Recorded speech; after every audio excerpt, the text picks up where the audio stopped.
안녕하십니까. 분당 서울대병원에서 파킨슨병을 치료하고 있는 김종민 교수입니다. 오늘 이렇게 좋은 날씨인데 우리 건강 강좌에 접속하셔서 이렇게 참석해 주신 것에 대해서 감사드립니다. 제가 오늘 이제 말씀드릴 내용은 파킨슨병 바로 알기라는 제목으로 파킨슨병의 원인, 치료, 그다음 일상생활에서 주의할 점 이런 것들에 대해서 평소에 이제 진료 중에는 바빠서 잘 못 물어보시는 거 이런 것들 이제 설명을 해드리려고 이런 자리를 특별히 마련을 했습니다. 파킨슨병에 대해서는 아직 원인이 밝혀져 있지가 않아서 많은 분들이 이제 파킨슨병 진단을 받고 나서 이게 정말 큰 중병이 걸렸다. 이제 어떻게 사나 막 이런 생각으로 굉장히 슬퍼하고 괴로워하시는 그런 경우가 많습니다. 근데 이제 다행히 좋은 치료약들이 많이 개발이 되어서 치료를 잘 받고 관리를 잘하면은 아주 많이 좋아지게 해서 유지를 할 수가 있거든요. 그래서 앞으로 이제 한 30-40분 정도 이제 강의를 드리고 그다음에 여러분들 평소에 궁금하셨던 거 질문을 올려주시면 답변을 하는 식으로 해서 이런 걱정하셨던 점, 궁금하셨던 점 이런 것들을 이제 해결을 좀 해보도록 하겠습니다. 파킨슨병은 아주 흔한 흔히 생기는 그런 퇴행성 뇌 질환이 되겠습니다. 이제 사람의 뇌가 왼쪽, 오른쪽, 좌우로 나뉘어져 있는데 이 뇌의 구조가 이제 여러분 아시다시피 왼쪽 오른쪽 있으면 우리 도파민 신경세포도 왼쪽 오른쪽으로 나뉘어져 있습니다. 다음 슬라이드로 넘어갔습니까? 예. 그래서 우리 뇌의 한 도파민 신경세포가 이제 수백만 개가 있는데 이 왼쪽 혹은 오른쪽에 있는 도파민 신경세포가 이제 줄어들어 가면서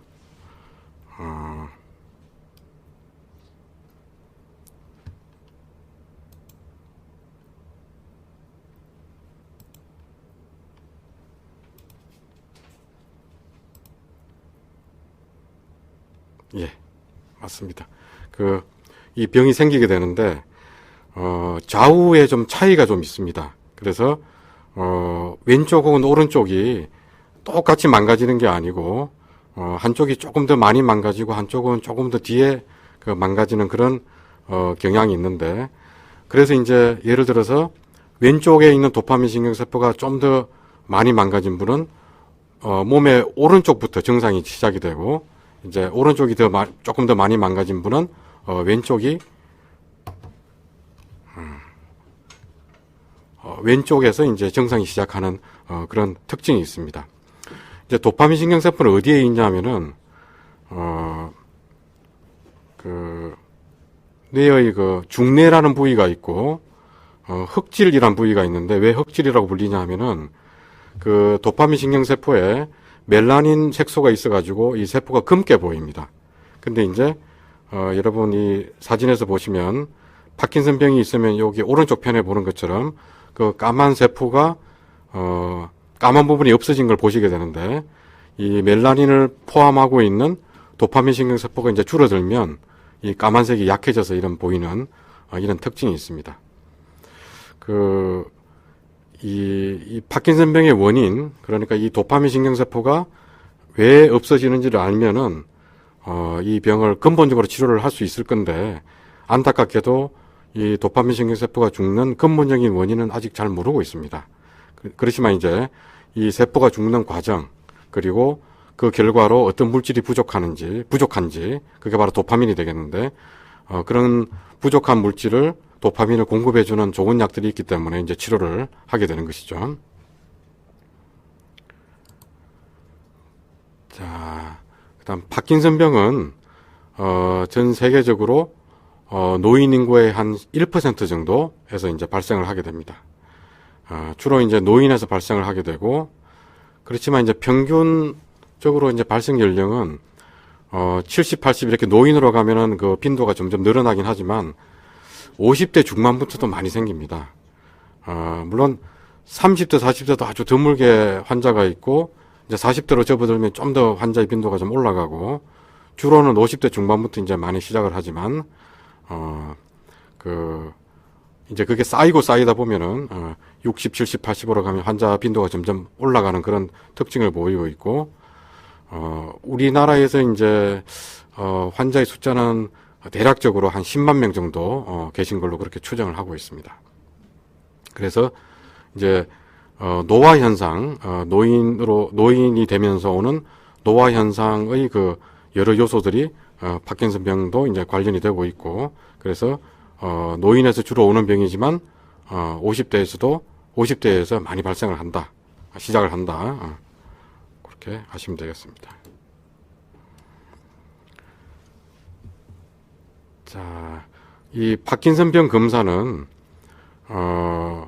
이제 진단을 하기 위해서 이제 병원에 오시면은 이제 진찰을 한 다음에 파킨슨병 가능성이 높다 이렇게 되면 이제 확인하는 뇌사진을 찍게 되는데, 그 뇌사진 방법으로 가장 널리 쓰이는 방법이 도파민을 재는 PET 사진, PET 사진을 찍게 됩니다. 그래서 이제 여기 사진에서 보시면 병이 없는 분들은 도파민 신경세포가 이렇게 빨간색으로 바나나가 양쪽에 있는 것처럼 이렇게 보이는데, 이제 파킨슨병이 오게 되면은 이 도파민 신경세포에서 나오는 신호가 약해져 가지고 여기 오른쪽 편에서 보시는 것처럼 빨갛게 보이던 그 도파민 신경세포가 밀도가 떨어져서 좀 그 신호가 약해진 걸 이렇게 볼 수 있고, 또 그 면적도 줄어든 걸 이렇게 볼 수가 있습니다. 이렇게 이제 이런 사진을 찍어서 파킨슨병이 있는지 없는지 확실하게 진단을 할 수가 있습니다. 이제 이 방법 말고 여러분들이 흔히 뇌에 문제가 있으면 이제 MRI를 찍는다, 이걸 이제 상식적으로 알고 계신데, 과거에는 이 MRI로는 파킨슨병을 진단을 못 했는데, 지난 한 10여 년 동안 여러 가지로 연구를 많이 해보니까 MRI를 잘 찍으면 MRI로도 파킨슨병이 있다 없다도 알아낼 수 있고, 그 다음에 실제로 파킨슨병이 이제 본격적으로 시작하기 전에도 아까 말씀드린 중뇌의 흑질에 까맣게 보이는 도파민 신경세포가 변화가 있다 없다, 이거를 이제 미리 잡아내는 방법을 개발해서 지금 환자 진료에 이용을 하고 있습니다. 지금 보시는 요 화면은 이제 렘 수면 장애에서 생기는 파킨슨병을 MRI로 예측 가능한 것을 이제 연구를 해서 발표한 내용이 되겠는데, 렘 수면 장애는 이제 뭐냐 하면은 우리 파킨슨병 환자들이 이제 막 팔다리가 떨리고 해서 이제 병원에 오셨을 때 혹시 몇 년 전부터 밤에 이제 악몽을 많이 꾸고 그 악몽을 팔다리를 휘젓는다든지 하는 그런 행동으로 옮기고 하는 그런 현상이 있는지 한번 여쭤보면은 많은 환자분들이 그런 현상을 겪고 있는 경우를 이제 발견을 합니다. 그래서 이제 그게 자는 동안에 이제 렘 수면 단계가 있는데, 그 렘 수면 단계에 꿈을 꾸더라도 그게 팔다리를 움직이는 행동으로 연결이 안 되는 게 정상적인데, 렘 수면 장애가 있으면은 꿈꾸는 내용을 마치 이제 막 꿈속에서 달리기를 하면은 팔다리를 휘젓는다든지 그런 행동으로 옮기는 경우가 있습니다. 그게 이제 렘 수면 장애고, 요게 있으면은 파킨슨병의 위험성이 많이 올라갑니다. 그래서 이런 렘 수면 장애가 있는 경우에 파킨슨병이 있는지 없는지, 앞으로 오는지 안 오는지 정기적으로 이제 병원에 다니면서 체크를 받도록 그렇게 권하고 있는데, 그런 분들을 대상으로 했을 때 파킨슨병이 이제 오는지 안 오는지 예측을 했다는 그런 내용이 되겠습니다.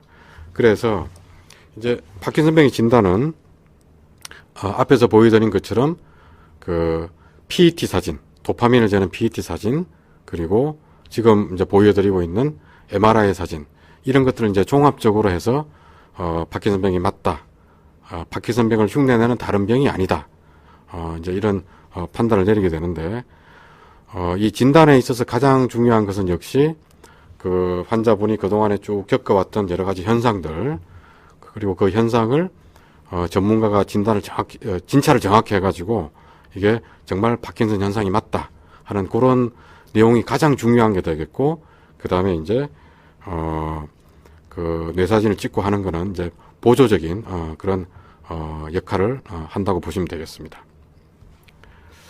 자, 그러면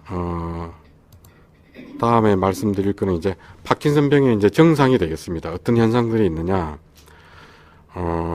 이제 나이가 들면은 어떤 뭐 커피잔을 든다든지 뭐 글씨를 쓴다든지 할 때 손떨림을 느끼는 경우가 있습니다. 이제 긴장하면 좀 심해지고 하는 그런 경우가 있는데, 그런 경우에 대부분은 본태성 떨림이라고 해서 파킨슨병처럼 파킨슨병에서 오는 떨림이 아닌가 하고 이제 걱정을 하고 병원에 오시는 경우가 있습니다. 이제 그런 경우에는 주로 이제 어떤 동작을 할 때 이제 손떨림이 생기는 경우고, 파킨슨병은 대개 그 떨림의 양상이 가만히 있을 때 덜덜덜 떨리는 식으로 그런 식으로 잘 오고, 어떤 동작을 하면은 그 떨림이 없어지는 그런 양상을 보이는 경우가 많습니다.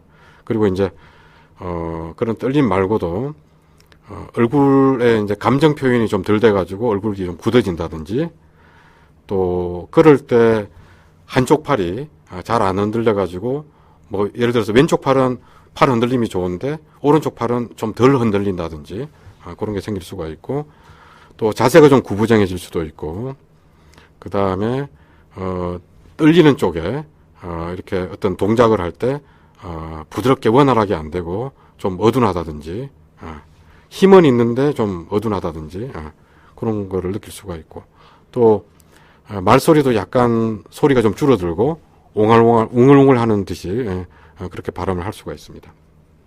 그래서 이런 현상들이 있으면 이제 파킨슨병을 이제 의심을 하게 되는데, 이거를 이제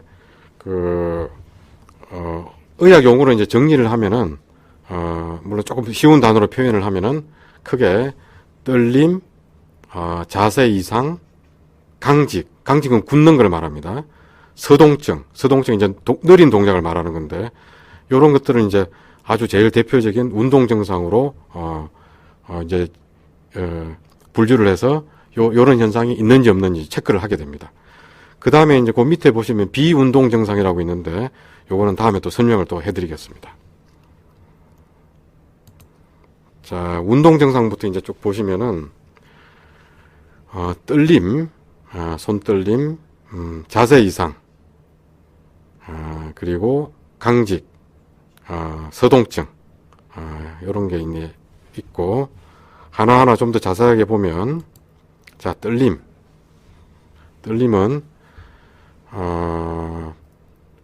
이제 가만히 있을 때 주로 나오게 되는데, 대개 1초에 한 5번 정도 이렇게 떨게 되는데, 뜨는 모양이 손으로 이렇게 덜덜덜덜 약간 돌리는 그런 느낌도 있는 경우가 많은데, 요게 1초에 한 4, 5, 6회 정도, 그래서 왼손, 오른손 혹은 가만히 앉아 있을 때 발에서, 이게 발이라 그러면 이렇게 발이 이렇게 덜덜덜 이렇게 떨릴 수가 있습니다.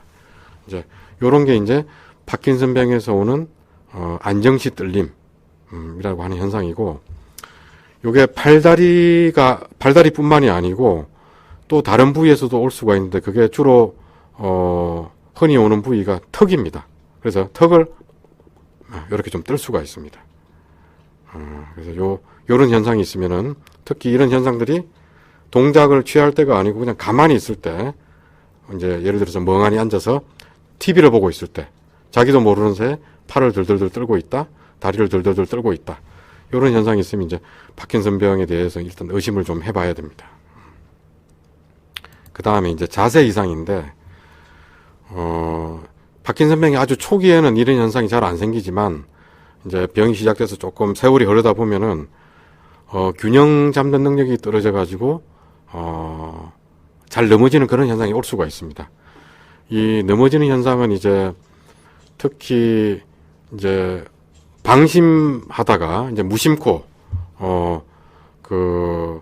그냥 좀 내가 넘어질 수가 있으니까 좀 조심을 해야 된다, 이런 생각을 하면 좀 예방을 할 수가 있는데, 그냥 무심코 옛날처럼 이렇게 빨리 움직이려고 하다가 균형을 잃고 넘어지는 그런 경우가 있는데, 특히 우리 이제 연세가 있으신 분들은 그 골다공증도 같이 있을 수가 있고 해서 이 넘어지고 나서 척추골절이라든지 아니면 그 골반이라든지 허벅지, 뼈 이런 대퇴골 골절 이런 게 생기면은 굉장한 그 고통을 겪을 수가 있기 때문에 아주 조심을 해야겠습니다.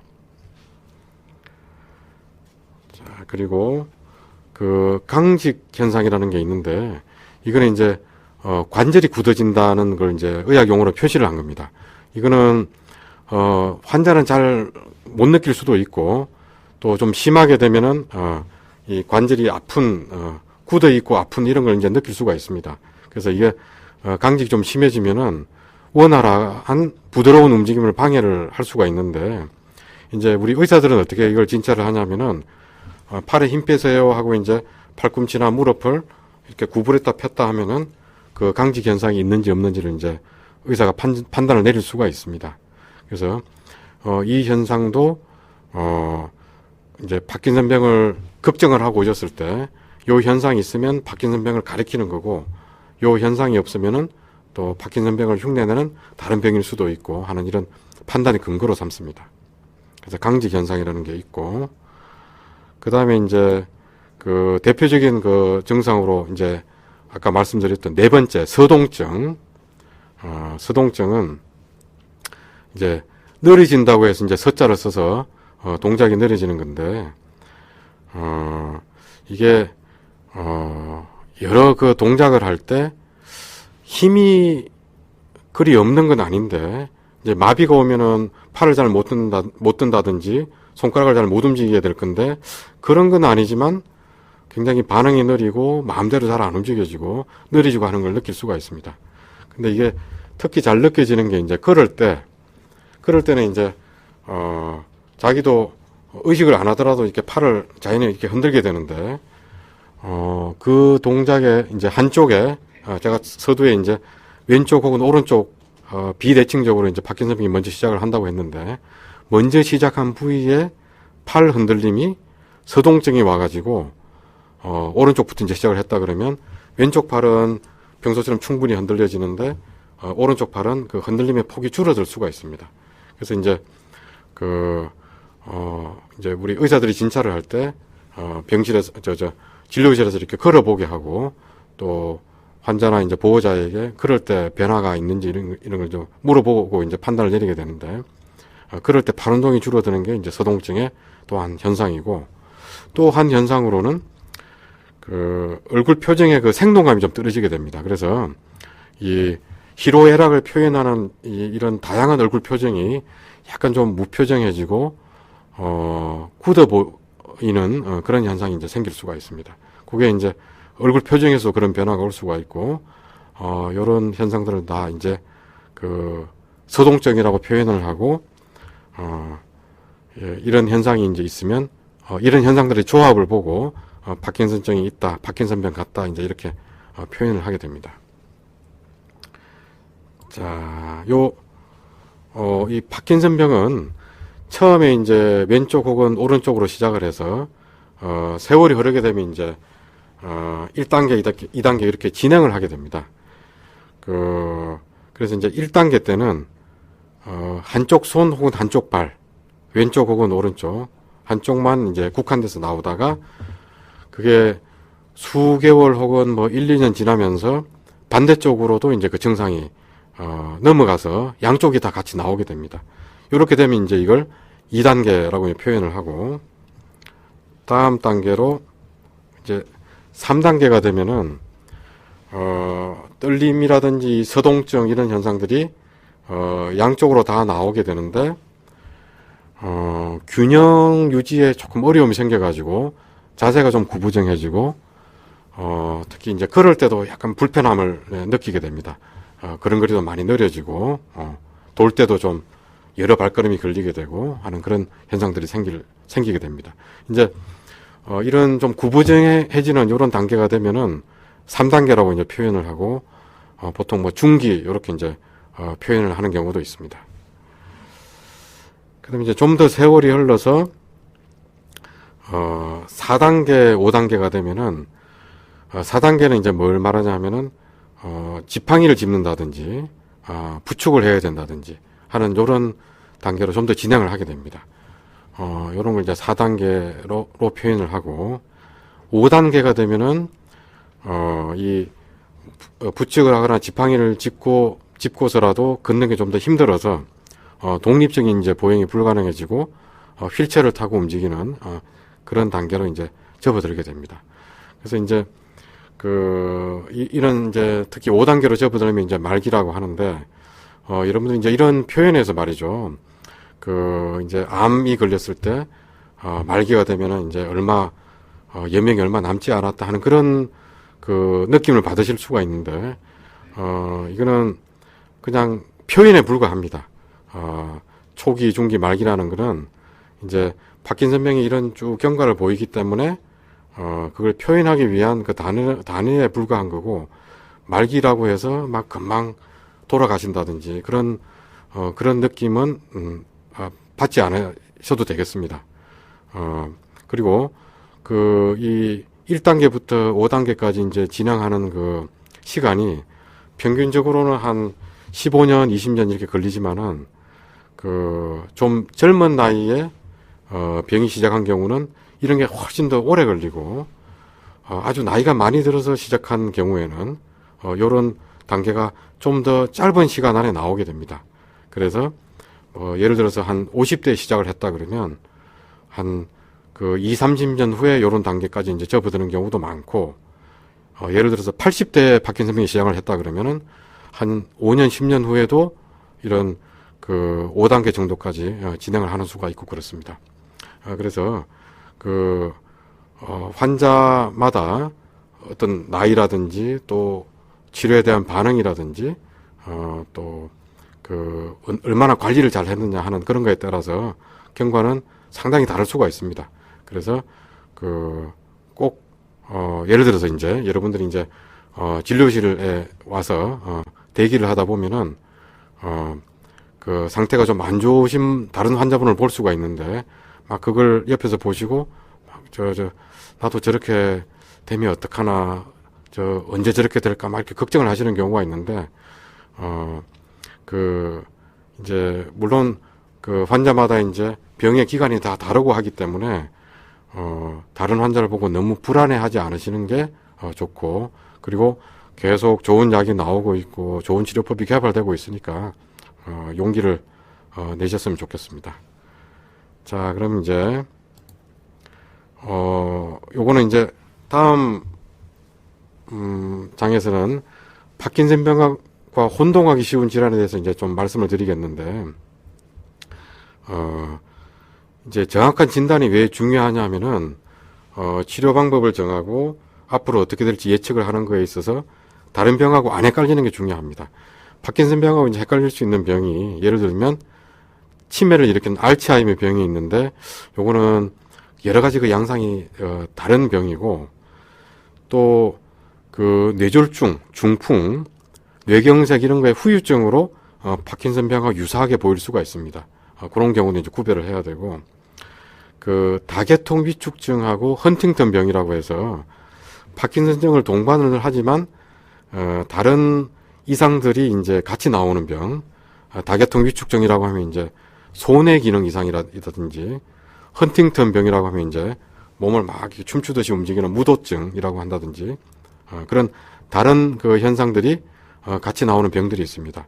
그래서 이런 병들하고는 또 파킨슨병이 또 다른 병이 구별돼야 되고 또 드물지만은 이제 예전에 연탄가스를 이제 집에서 연탄을 많이 썼을 때 연탄가스 중독 후에 후유증으로 이제 파킨슨증을 이제 나타나는 경우가 예전에 많이 있었는데 이런 경우도 역시 구별을 해야 되는 경우가 되겠습니다. 그래서 이런 병들은 이제 정확한 진찰, 그 다음에 이제 뇌사진을 찍고 해서 구별을 할 수가 있습니다. 자, 이제 치료를 말씀을 드리는데 레보도파 제제가 있습니다. 요거는 이제 도파민 신경세포가 죽어서 오는 병이기 때문에 이 부족한 도파민을 보충하는 치료가 되겠고 도파민 효능제라는 건 뭐냐 하면은 도파민의 재료는 아니고 완제품 도파민처럼 뇌에 들어가서 작용을 하는 약이 되겠고 그리고 또 그 실제 파킨슨병이 이제 시작을 했더라도 뇌에서 스스로 만들어내는 도파민이 꽤 남아 있습니다. 또 약으로 넣어준 그 도파민도 있고, 그런 뇌에서 만들어내는 도파민, 또 약으로 넣어준 도파민, 이런 것들이 이제 분해가 되면서 그 기능을 다 하게 되는데, 그 분해 효소를 억제하는 약들이 또 있습니다. 이제 이런 약을 아주 그 환자의 그 상태에 맞춰서 다양한 조합으로 이제 치료를 하게 되고, 그래서 전 세계 어디를 가든지 이제 약은 다 비슷합니다. 약의 종류는 다 비슷한데, 환자마다 어느 약을 어느 만큼 또 어떤 조합으로 쓸지는 환자마다 무궁무진한 조합이 다 있기 때문에 그 환자한테 가장 맞는 그 약의 조합, 요거는 그 파킨슨병 전문가가 잘 맞추는 그런 과정을 통해서 베스트 약물 치료를 이제 하게 되겠습니다. 자, 그래서 치료의 약물에 대한 반응을 이제 또 설명을 드리면, 아까 말씀드린 그런 떨림증, 강직하고 경직하고 비슷한 현상인데, 강직, 그 다음에 동작이 느려지는 서동증, 이런 거는 비교적 효과가 좋고, 근데 이제 잘 넘어지고, 발음이 좀 웅울웅울 하게 되고, 기억력이 좀 떨어지고 하는 그런, 치료가 조금 어려운 게 사실입니다.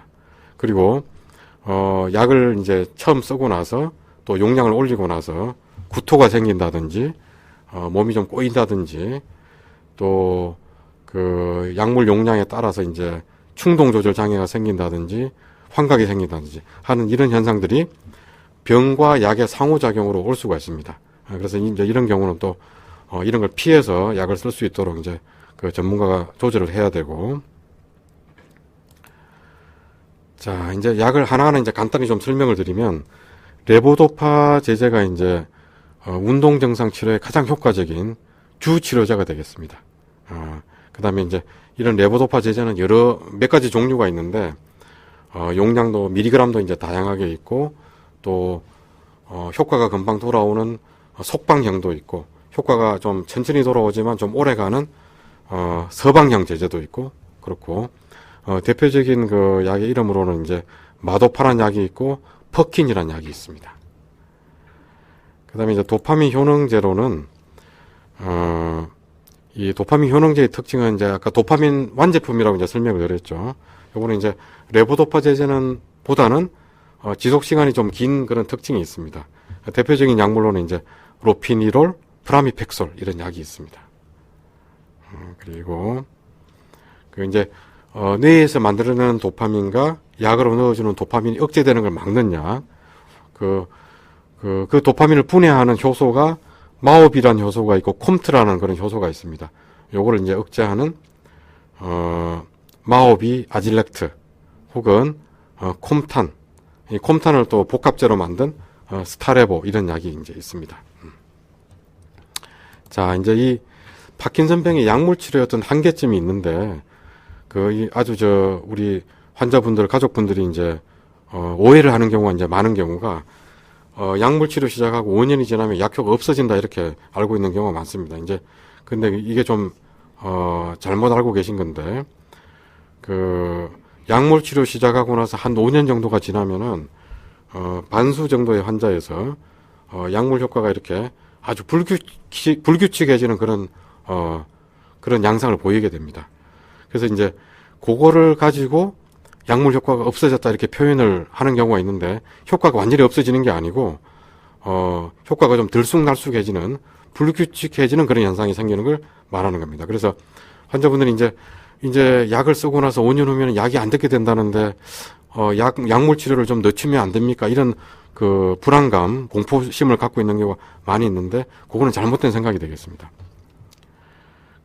이 운동합병증을 좀 설명을 자세히 드리면, 운동합병증에는 크게 두 종류가 있습니다.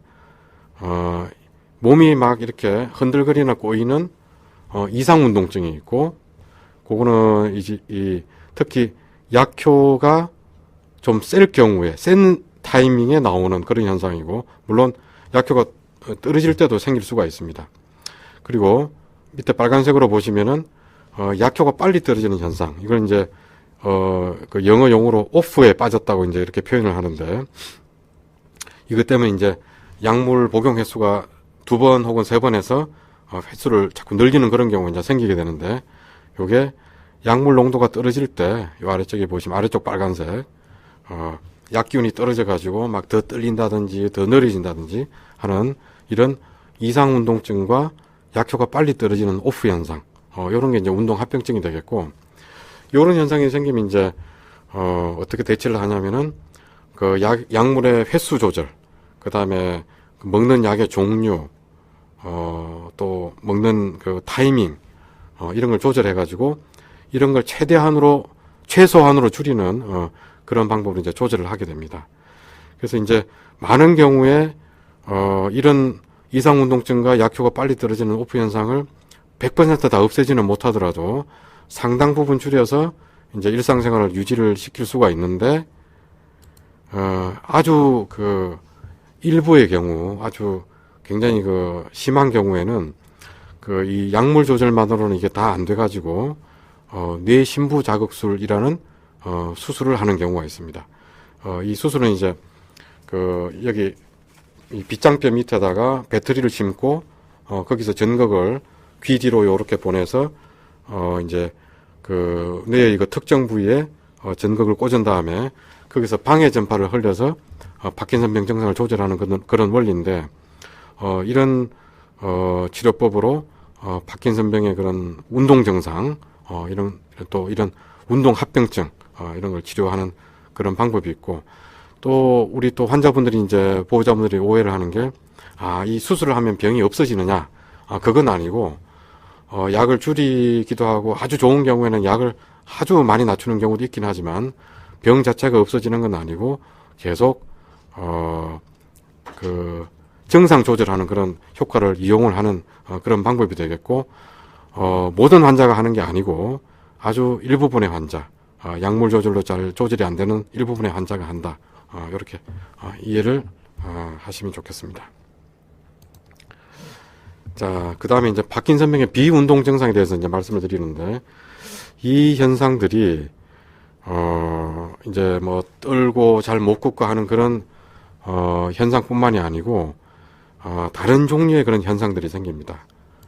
여기 이제 보시면은, 그 빙산을 이제 그림으로 그려놨는데, 빙산이 드러나 있는 요 부분은, 운동 증상으로 이렇게, 눈이 잘 띄지만은, 그 바닷물 속에 잠겨 있는 그런 부분에는 우울증이라든지 자율신경 이상이라든지 수면 장애 혹은 뭐 치매 이런 현상들이 잘 안 드러나게, 그렇지만 환자와 보호자는 굉장한 그 고통을 그런 겪는 비운동 증상으로 존재를 같이 있을 수가 있습니다. 그래서 이제 의욕 상실, 이제 만사가 귀찮고 친구나 가족을 만나는 게 이제 싫고 재미가 없고, 그런 현상을 이제 느낄 수가 있고, 다음, 불안장애, 불쾌하고 모호한 두려움이라든지, 이런 불안장애가 또 올 수가 있고, 또 심한 경우에는 우울증, 무기력감, 외로움, 죽음에 대한 생각, 절망스럽다, 이런 현상까지 올 수가 있습니다. 그 다음에 이제 배뇨장애가 또 올 수가 있는데, 특히 밤에 그전에는 뭐 한 번 정도 화장실을 갔는데 2번, 3번, 4번 이게 자주 깨서 화장실을 가는 밤에 그 빈뇨 현상, 이런 게 올 수가 있습니다. 그 다음에 기립성 저혈압이라고 해서 그 특히 앉아 있다가 일어날 때 차를 타고 이제 도착을 해서 차문을 열고 내리면서 일어날 때 또 누워 계시다가 이제 일어나 앉을 때, 설 때, 이럴 때 혈압이 살짝 떨어지면서 핑 도는 이런 어지럼증, 이런 게 이제 올 수가 있고, 심하면 졸도를 하는 그런 경우도 있고, 또 소화기능 장애가 올 수가 있는데 변비가 아주 흔히 생기고, 많은 환자분들이 이제 냄새 기능이 떨어지면서 식욕도 떨어지는 경우가 많습니다. 그래서 아까 말씀드린 그런 렘 수면 장애, 그 다음에 변비, 또 조금 전에 말씀드린 우울감, 이런 조합들이 파킨슨병이 이제 본격적으로 시작하기 전에 먼저 오는 그런 경우가 있습니다. 그래서 여러분들 이제 이제 아주 이 특수한 조합으로 파킨슨병의 그 전조 신호다. 요걸 이제 알아두시면 좋을 게 렘 수면 장애, 그 다음에 변비, 그 다음에 냄새 기능이 떨어지면서 식욕이 떨어지는 거, 요런 현상들의 조합이 있으면은 파킨슨병의 그 위험성이 상당히 올라가는 그런 조합이 되겠습니다. 그리고 이제 별 특별한 그런 통증을 일으킬 만한 뭐 허리 디스크나 이런 게 없는데도 불구하고 근육통, 쑤시고 저린 느낌 이런 통증이 올 수가 있습니다. 그리고 수면 장애, 아까 말씀드린 대로 뭐 렘 수면 장애 외에도 낮에는 졸린데 또 밤에는 잠이 잘 안 드는 그런 수면 장애가 또 올 수가 있고, 또 이제 특히 이제 병이 좀 오래되면은 그 기억력이 떨어지고 또 심하면은 치매 현상까지. 보통 알츠하이머에서 오는 그런 치매 현상보다는 훨씬 그 덜 심하게 오지만은 그런 기억력 저하, 이런 성격 변화 이런 현상들이 올 수가 있습니다. 자, 그럼 이런 비운동 증상에 대해서 어떻게 해야 되느냐? 일단은 물론 우리 전문가들이 환자 진료를 하면서 이제 그 이런 현상들이 있는지 없는지 여쭤보기도 하지만 우리 환자와 우리 가족도 이런 현상이 있습니다 하고 이제 말씀을 해주시는 게 좀 더 적극적인 치료에 이제 도움이 되고, 그래서 이런 비운동 증상은 그 증상 하나하나에 대한 그 약물 치료도 있고, 그 다음에 운동, 재활 치료, 또 뭐 식이요법, 그 다음에 뭐 놀러 다니고 여행도 다니고 하는 그런 친구들도 만나고 하는 그런 사회 활동, 이런 걸 이제 적극적으로 하게 해서 또 좀 더 좋아지게 하는 그런 방법들이 있습니다. 자, 그래서 이제 지금까지 운동 증상 치료와 비운동 증상에 대해서 이제 어떻게 대처할지 말씀을 드렸는데, 다음에는 이제 흔히 그 할 수 있는 그런 오해라고 할까, 그런 것들 이제 몇 가지 좀 말씀을 드려보겠습니다. 파킨슨병의 초기 증상으로 이제 떨림이 시작되는 경우가 많이 있지만은 100% 다가 아니고 일부 환자에서는 이제 동작이 느려지는 거 혹은 강직 현상 이런 걸로 시작되는 경우가 있습니다.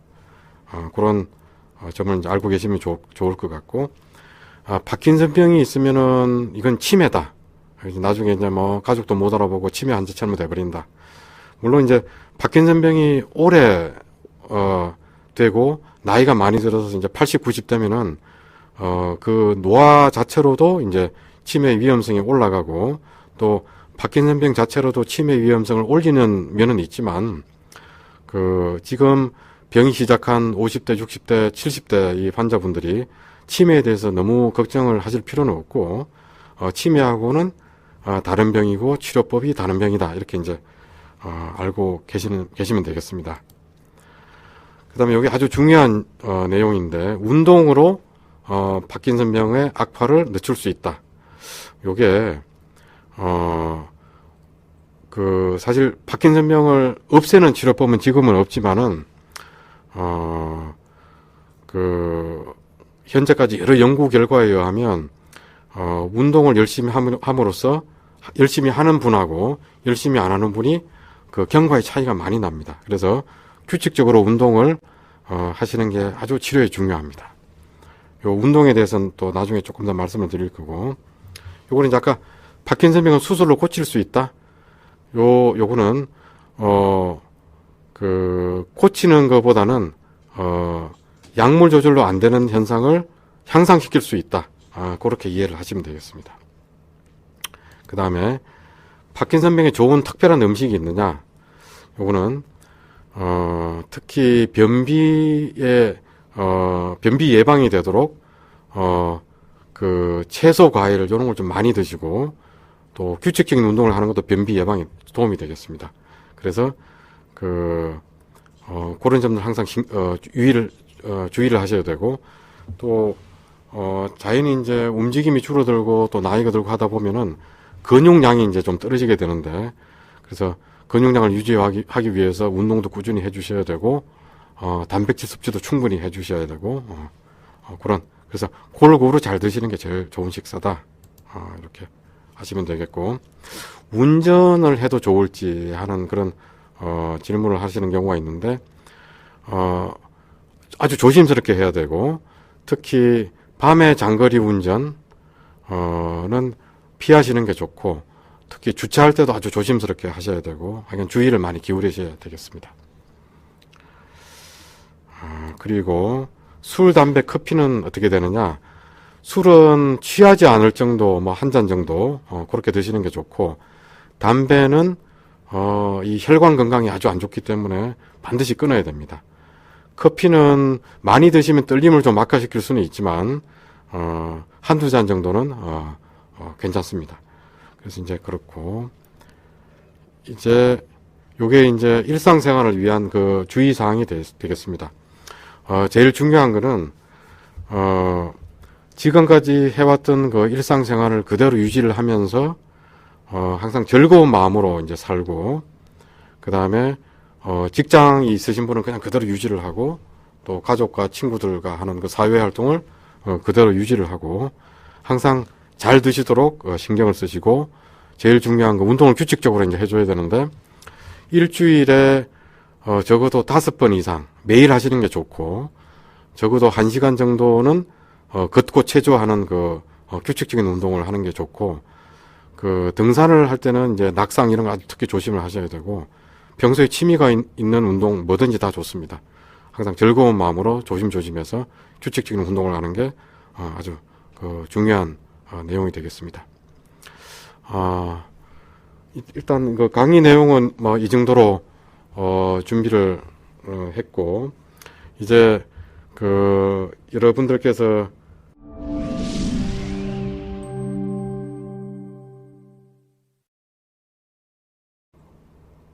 질문을 보겠습니다. 제리 씨가 이제 질문을 해주셨는데, 후각이 떨어졌는데 괜찮아졌다가 몇 년 지나서 다리 떨림으로 이제 파킨슨을 알게 됐다고 이제 하셨는데, 네, 이런 경우가 있습니다. 근데 그 후각을 떨어뜨리는 경우가 사실은 파킨슨병 말고도 흔히 있습니다. 예를 들면 이제 감기 걸리고 나서도 이제 후각이 떨어지는 경우가 있거든요. 그래서 그냥 후각이 떨어졌다, 파킨슨병이 올지도 모르겠다, 이렇게 바로 걱정하실 필요는 없고, 아까 말씀드린 것처럼 후각도 떨어지고, 그 다음에 변비도 생기고, 렘수면 장애도 있는 것 같고, 그러면 이제 꼭 병원에 와서 한번 진찰을 해보셔야 되고, 후각 장애만 가지고 병원에 가서 봐야겠다, 그렇게까지는 하실 필요는 없습니다. 그렇게 그런 정도로 하고요. 자, 영양제 중에서 이거는 피해야 된다 하는 그런 영양제가 있는지 하는 질문을 구구코님이 이제 해주셨는데, 뭐 특별히 피해야 될 영양제는 없습니다. 그리고 그 대신에 어떤 영양제를 먹으면, 혹은 보조식품을 먹으면 파킨슨병을 예방을 할 수 있다, 굉장히 또 파킨슨병 치료 효과가 있다 하는 이런 거가 사실은 없습니다. 입증된 거가 없습니다. 그래서 요 질문을 조금 바꿔서, 이제 파킨슨병 진단을 받고 나서 영양제를 뭘 같이 드시면 좋은지 요걸로 조금 바꿔서 말씀을 드리면은, 이제 일반적인 종합 비타민, 이제 비타민에 보면은 파킨슨병 약을 드실 때 주의를 해야 된다, 이런 주의사항이 있는데, 그거는 대개는 무시해도 됩니다. 그래서 일반적인 종합 비타민을 드시는 게 가장 권할만하고, 보통 그 비타민 권장 용량대로 드시면 되고, 그 다음에 파킨슨병에 또 좋다고 알려진 많은 뭐 여러 가지 식품들이 있습니다. 한때는 이게 유행하고, 또 한때는 또 다른 게 유행하고, 이제 그런 게 있는데, 그런 거는 필수는 아닙니다. 그렇지만 이제 한번 그 치료를 받는 담당 교수님하고 한번 상의를 하신 다음에 이제 시작을 하는 게 좋고, 꼭 피해야 된다 이런 거는 이런 것도 역시 바로 드시는 것보다는 한번 상의를 한 다음에 시작하는 게 좋습니다. 자, 그 다음에 부모님이 이제 파킨슨 진단을 받은 후에 유전될 수 있는가 하는 그런 질문을 이제 해주셨는데, 파킨슨병을 거의 가족력이 있으면 이제 파킨슨병이 없는 그 다른 가족, 직계 가족에서 파킨슨병에 올 위험성이 한 1.1배, 1.5배 이렇게 좀 연구마다 차이는 있지만 좀 올라가게 됩니다. 그런데 이제 파킨슨병 자체가 아주 흔한 병이면 예를 들어서 2배로 증가한다 칩시다. 그 파킨슨병이 이제 30% 노인의 30%다 그러면 이제 2배로 증가했을 때 30% 2배면 60%니까 굉장히 큰 차이지만은 전체 노인의 1%이기 때문에 1%가 이제 1.5%로 된다, 2%로 된다 하는 게 사실은 큰 차이가 안 나는 거가 되겠습니다. 그래서 부모님 세대에 파킨슨병이 있다. 나는 어떡하느냐? 그거는 일단은 걱정은 안 하셔도 됩니다. 그렇지만 파킨슨병 그 가족력이 없는 경우보다는 조금은 높다. 그래서 항상 내가 이제 어떤 이 파킨슨병을 예방하는 그런 평소에 건강을 유지하는 그런 생활 습관을 가져야겠다. 이런 노력은 필요하게 되겠습니다. 자, 그 다음에 혜선님이 이제 단백질하고 약이 상충한다는 말을 들었고 요구르트는 괜찮은가 하는 질문을 해주셨는데 고기를 먹으라고 이제 방금 제가 권해드렸는데 그럼 고기도 단백질인데 이게 어떻게 하느냐?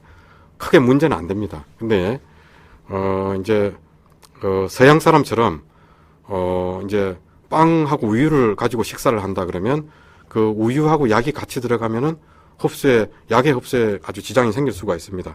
근데 우리나라 사람은 이제 그런 식사를 거의 안 하니까 반찬으로 고기 먹는 경우에는 크게 지장은 없다. 그런데 이제 파킨슨병이 좀 운동합병증이 생기는 단계에 접어들어서 약을 먹는 시간이라든지 반찬에 영향을 많이 받는 그런 일부분의 환자의 경우에 있어서는 그런 음식에 좀 주의를 해야 되고 그래서 막 약 먹는 시간을 식전에 먹는다든지 그렇게 이제 바꾸는 경우는 있습니다. 근데 일반적으로는 그냥 고기 먹고 약 먹고 하는 거 아무 신경 쓰실 필요가 없고 요구르트도 별 문제 안 됩니다. 그래서 뭐 요구르트로 약을 먹는다. 그런 경우도 크게 문제는 안 되지만은 그냥 이제 뭐 건강식품으로 평소에 요구르트 드시는 거 크게 문제 안 되니까 신경 쓸 필요 없습니다. 그 다음에 이제 지혜님께서 지금 나오는 약들이 부작용이 없는가 하는 그런 질문을 해주셨는데 모든 약들이 다 부작용이 있습니다. 그래서 이제 처음에 약을 먹었는데 대부분의 환자는 부작용 없이 잘 드시지만 어떤 분들은 다른 사람들은 잘 먹는 약인데 나는 왜 이렇게 약 부작용이 잘 생깁니까 하는 그런 걸 겪는 경우가 있습니다. 예를 들면 이제 아주 약을 소량부터 이제 시작을 했는데도 불구하고 메스꺼워서 약을 못 드신다든지 또 약을 먹었는데 막 졸음이 쏟아진다든지 하는 그런 경우가 생깁니다. 이게 이제 약이라는 게 이제 완벽하지가 않아서 이제 뇌로 들어가면은 우리가 원하는 데만 탁 가면 좋은데 다른 데도 가서 약이 작용을 하게 되거든요. 근데 그게 어떤 유전적인 감수성이 좀 심한 분들은 메스꺼움도 느낄 수가 있고 졸음도 느낄 수가 있고 그렇습니다. 이제 그런 경우에는 약의 종류를 바꿔서 그런 부작용을 피해서 쓰는 방법들이 다 있으니까 그렇게 이제 이해를 하시면 될 것 같습니다. 예, 미자님께서 재방송 부탁하셨는데 잘 보실 수 있게끔 다시 올려드리겠습니다. 선선님께서 약을 아직 안 먹고 있고 운동을 열심히 해서 약 먹는 걸 늦출 수 있느냐 하는 질문을 하셨는데 아주 중요합니다.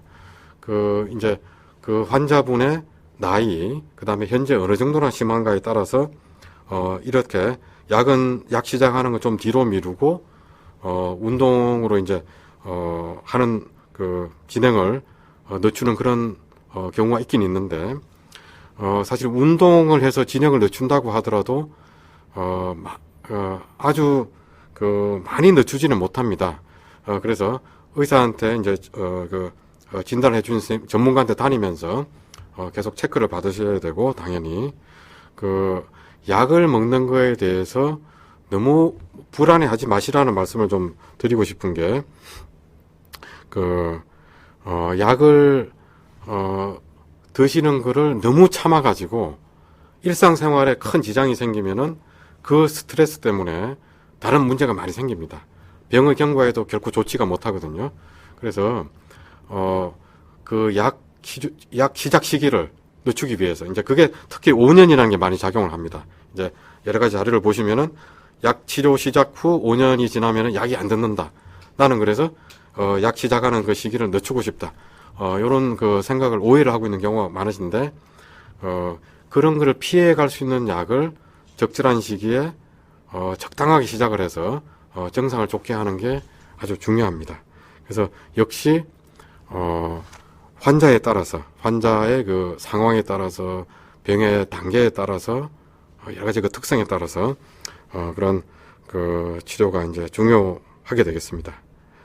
자, 그 다음에 진영님께서 파킨슨병이 이제 어머님이 있으신데 온젠티스 복용에 대해서 이제 상의하는 그런 그 글을 올려주셨는데 이 온젠티스란 약은 이제 이 치료 시작한 지 그 얼마 안 되는 비교적 새로운 그런 약이 되겠습니다. 요거는 그 환자에 따라서 효과를 많이 보는 경우도 있고 또 여러 가지 부작용을 느끼는 경우도 있습니다. 그래서 이제 보호자분이 이제 그 담당 교수님한테 가가지고 온젠티스를 한번 써보면 좋겠다 이렇게 설명을 드렸을 때 그 이제 온젠티스와 비슷한 작용을 하는 그전 약들을 썼을 때 전에 부작용을 겪은 경우가 있다 그러면 요거는 조금 부작용 가능성이 있어서 좀 조심스럽다, 쓰기가 조심스럽다 이렇게 반응을 하시는 경우가 있습니다.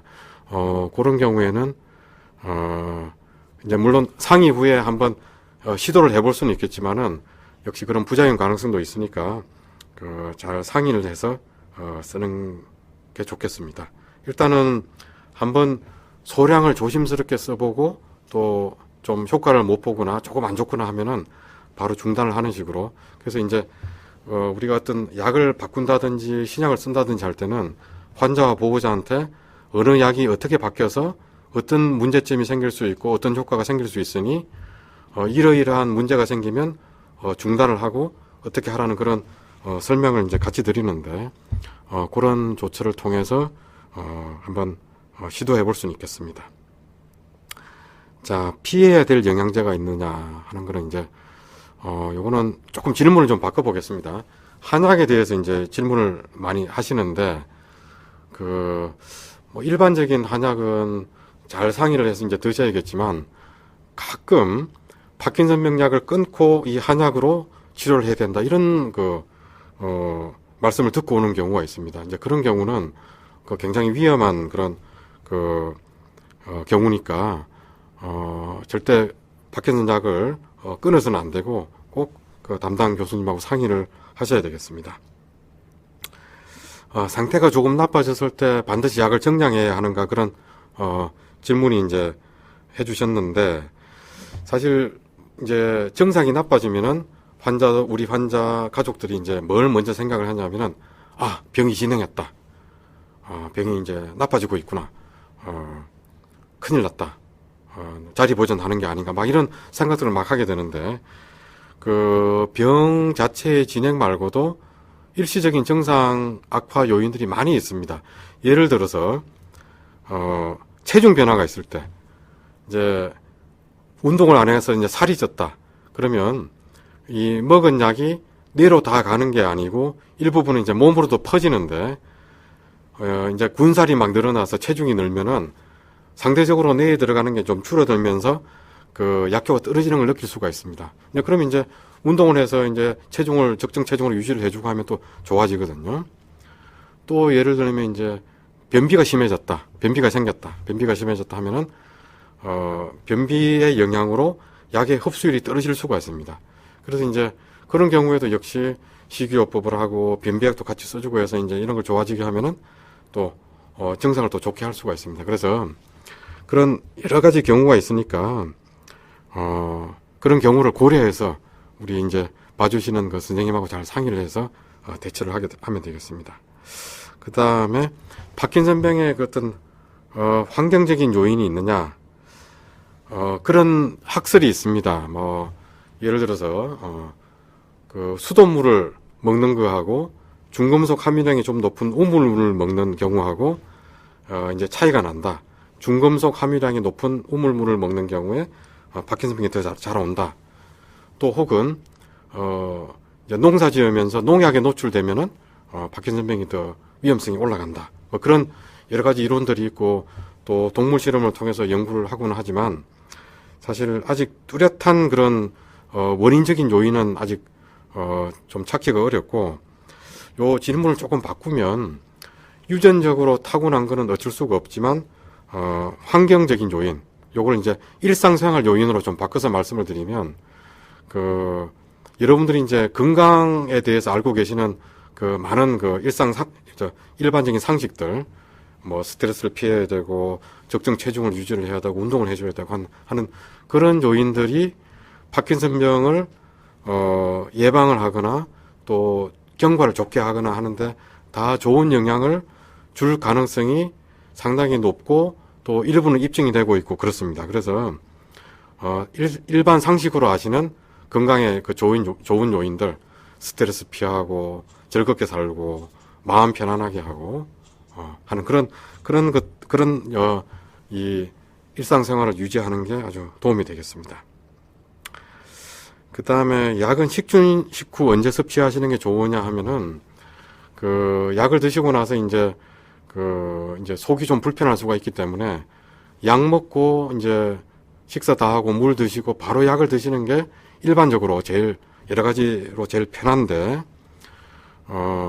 이 약물의 흡수에 아주 예민하게 반응하시는 일부 환자의 경우에는 그런 식사에 따른 변수를 없애기 위해서 식전에 먹는 경우도 있긴 있습니다. 역시 이런 것도 이제 이 담당 선생님하고 상의를 하셔서 이제 결정을 하시면 되는데 일반적으로 식전에 빈속에 먹으면 흡수는 빨라지고 흡수가 빠른 만큼 동일한 지속 시간을 가진다고 하더라도 약효의 시작이 빠른 만큼 약효의 끝도 조금 당겨질 수가 있습니다.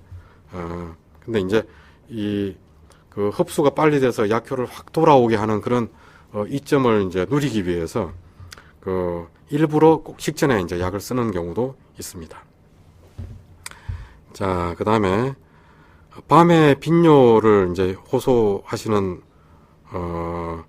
우리 가족분이 있는데 일단은 가까운 비뇨기과에서 전립선에 문제가 없는지 체크를 하시는 게 좋고 또 어머님인 경우에는 이제 다른 어떤 방광 기능에 문제가 없는지 한번 체크를 하시는데 파킨슨병에서 이 도파민 시스템과 여러 다른 시스템 관련으로 해서 빈뇨가 오는 경우가 또 흔히 있습니다.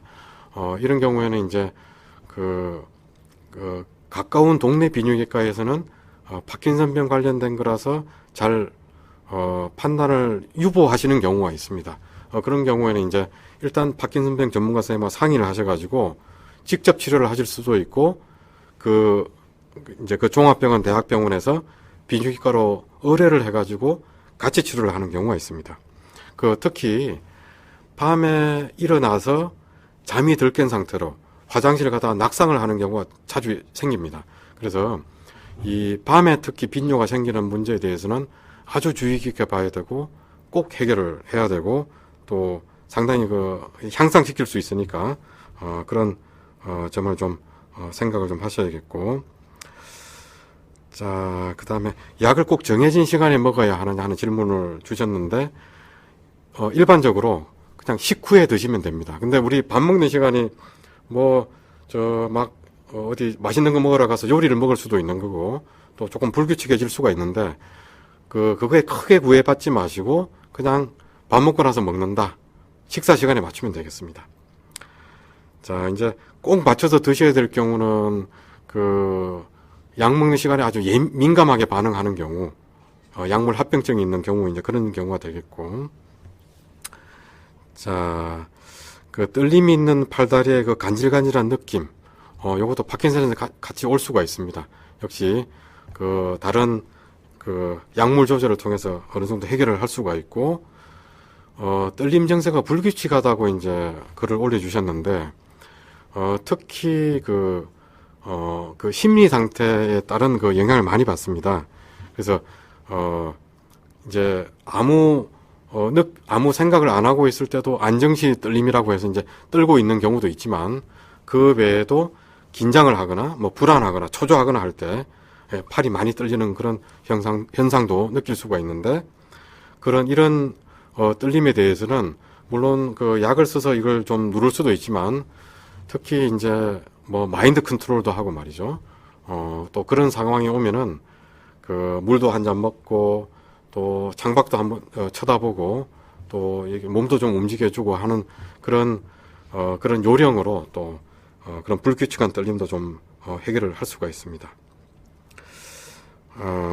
그 시골에서 검사를 하는 경우 뇌사진을 바로 당일 검사할 수 있느냐? 이 보통은 우리 병원도 그렇고 다른 병원도 그렇고 바로 사진을 찍는 게 이 파킨슨병 전문가가 보고 나서 특수한 사진을 찍어야 되기 때문에 바로 하는 경우는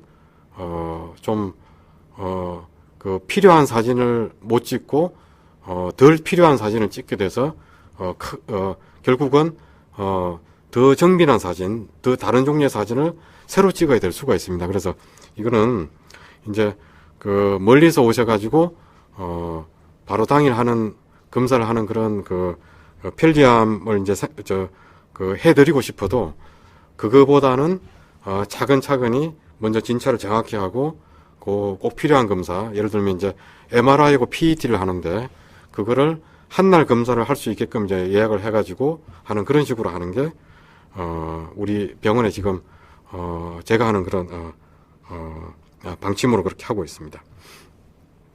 그 약을 드실 때 그 오렌지 주스로 하시면 조금 그런 약의 흡수를 도움을 받을 수는 있는데, 그 여러 가지 이제 산성 성분 때문에 이제 속쓰림을 느낄 수도 있고, 또 특히 뭐 청량음료 이런 걸 또 드시는 경우가 있는데, 그런 경우는 피하는 게 좋겠습니다. 그냥 물로 드시는 게 제일 좋고, 그 다음에 손해 위축증하고 파킨슨하고 이제 같은 병이냐 다른 병이냐 질문을 주셨는데, 완전히 다른 병입니다. 요거는 증상 자체도 다르고 뇌사진상으로도 구별을 할 수가 있습니다.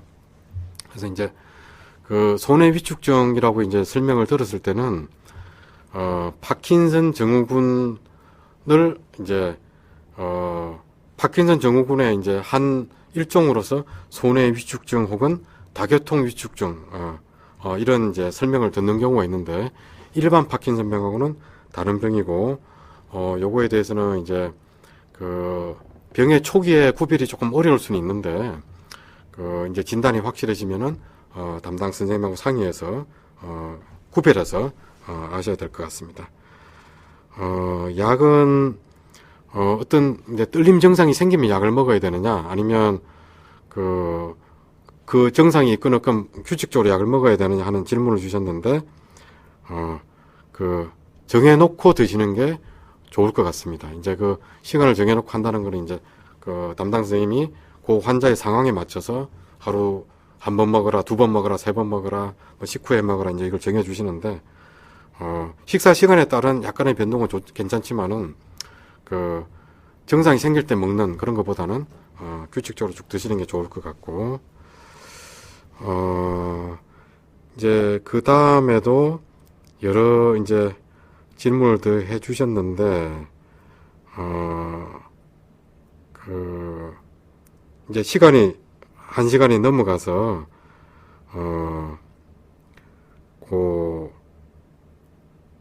이 눈 뜨는 게 힘들다. 복시 현상이 생겼다. 그리고, 루게릭병하고 비슷해 보이는데 혹시 구별할 수 있느냐 하는, 그런 질문을 해주셨는데, 이런 현상들은 파킨슨병에서 굉장히 드물게 생기는 현상이니까, 그 현상이 있을 때 파킨슨병이라고 하더라도 다른 병이 같이 올 수가 있습니다. 그래서 일단 꼭 말씀을 드리고 자세한 그런 관찰, 검사 이런 게 필요하고, 이제 마지막으로 하나만 더 하겠습니다. 맹장 수술하면 파킨슨병 걸릴 확률이 낮아진다고 하는데, 그 기사를 보시고 이제 질문을 하셨는데, 요거는 이제,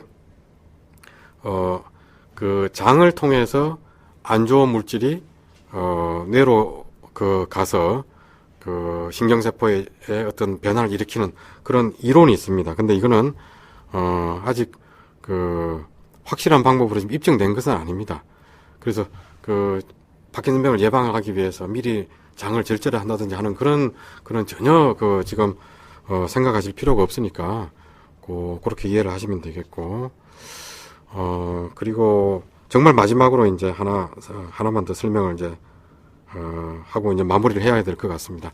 인지 장애가 온 경우에 이제 어떻게 하면 좋은지 질문을 주셨는데, 파킨슨병에서는 이제 완전한 치매가 아니면서 건망증이 좀 온다든지 하는 그런 인지 장애가 올 수가 있는데, 이런 경우에 일단 일상생활을 유지하는 게 좋고, 또 우울증 때문에 인지기능 장애처럼 나올 수가 있습니다. 그래서 그런 정서적인 면에 대한 검사나 치료나 일상생활에서 주의도 필요하고, 또 인지기능 자체에 대해서도 악화를 예방한다든지 또 하는 그런 또 방법들이 있으니까, 파킨슨병 전문가 선생님이 같이 봐주시는 경우도 있고, 또 인지기능 전문가 선생님이 또 그 과에 계신 경우에는 두 파트를 같이 다니면서 또 관리를 받는 경우도 있습니다.